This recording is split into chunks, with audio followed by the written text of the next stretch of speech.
પોતાના પતિની સેવા કરતી હતી, ચરણ ચાપી રહી હતી. ચરણ ચાપતા ચાપતા વાંસળીનો સૂર જ્યાં કાનમાં ગયો, કોણ પતિ કોણ પગ ઉભા થઈ દરવાજો તોડીને સીધી બહાર નીકળી ગઈ છે, વૃંદાવનમાં આવી ગઈ.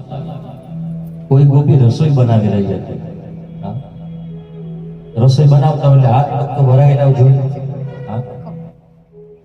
રસોઈ હાથમાં છે અને હાથમાં જ રસોઈ લઈને પોતે દોડી છે. રસોઈનું વાસણ કે જે વસ્તુ હાથમાં હોય દોડતા દોડતા વૃંદાવનની અંદર આવી છે. કોઈ ગોપી તો રાહ જોઈને બેઠી હતી કે પ્રભુ ક્યારે અમને બોલાવે, ક્યારે રાસ રમાડે, ક્યારે વાંસળી વગાડે, રાહ જોઈને બેઠી હતી.